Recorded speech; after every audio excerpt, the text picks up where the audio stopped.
Hi, my name is Caden Violante, and this is my presentation on business in America.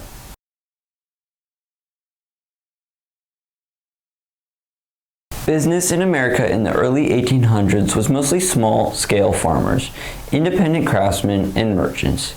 There was also maritime commerce, which was trade of goods overseas. The slave trade was still happening, but as of January 1st, 1808, the importing of slaves from Africa was banned, so all trading was completely localized.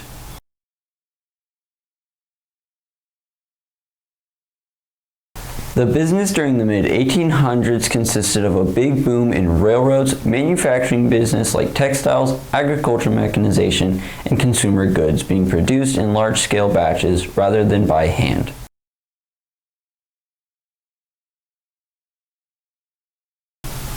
This time also the Civil War happened, which was 1861 to 1865. The North had a huge industrial boom because of the war.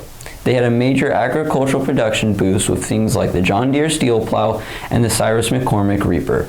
They also had a huge expansion in railroads to transport materials and troops during the war. The South did not have the same economic change. They had a huge collapse going from extremely wealthy slave owners to having almost nothing because they couldn't ship out their cotton because of the North's blockades. Everything in the South started collapsing from the war.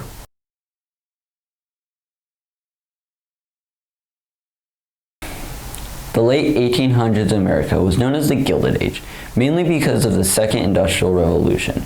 Business and new technologies like cheap steel, electricity, and communication built huge monopolies. Railroads were the backbone of American business because they spanned from coast to coast. Oil also boomed, with John D. Rockefeller's Standard Oil being practically the only oil provider in America.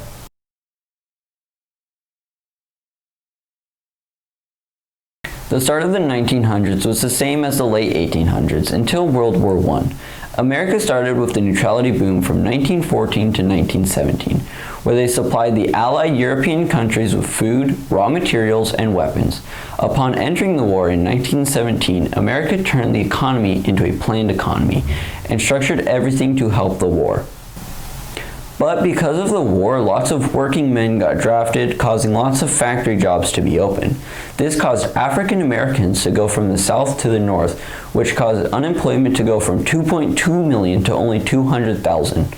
Although the cost of living was much higher than the pay, they couldn't strike because of the government actively discouraging strikes.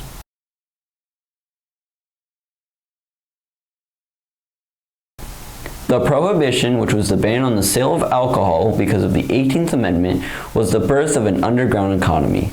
Mobsters started to pop up everywhere and they illegally sold alcohol during the Prohibition. This business forced many other legal businesses to lose money or close completely. The most infamous mobster of the time being Al Capone. He was a public figure, but few knew of his criminal activity because he was always giving money to charities and bribing government officials and law enforcement to keep quiet and let him do his work. Al Capone's business thrived until October 24, 1931, when he was arrested for tax evasion.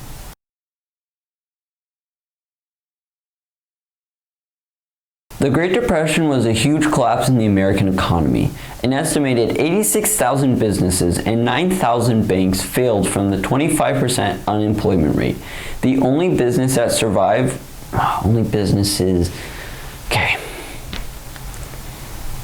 The Great Depression was a huge collapse in the American economy.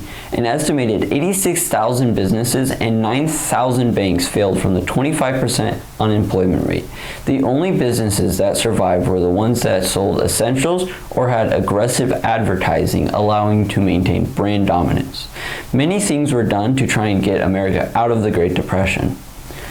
The Great Depression wasn't truly over after Franklin D. Roosevelt implemented the New Deal. What really ended it was the Second World War.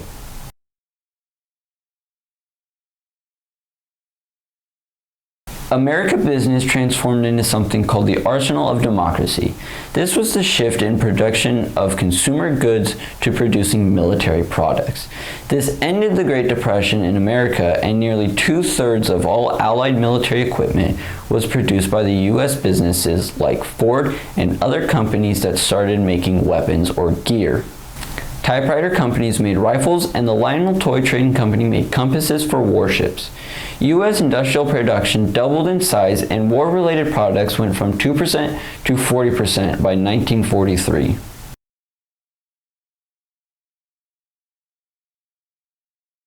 The economy was in a post-war boom. Massive consumerism was happening with the baby boom and new families needing housing, consumer goods, and transportation.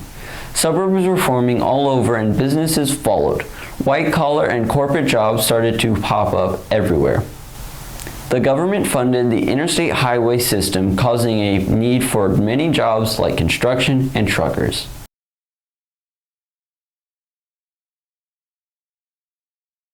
The late 1900s was mainly the shift into the digital age from unionized manufacturing. With the invention of the computer chip, many companies that you still use today, like Apple and Microsoft, were founded. A huge rise in globalization, which is companies supplying to the whole world and having workers all around the world. America also deregulated major industries, which lowered consumer costs.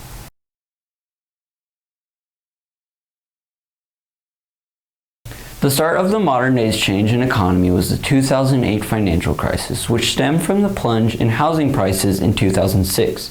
This was because people with poor credit were able to get high-risk mortgages, which investment banks put into complex financial products, which rating agencies rated as top-tier bundles.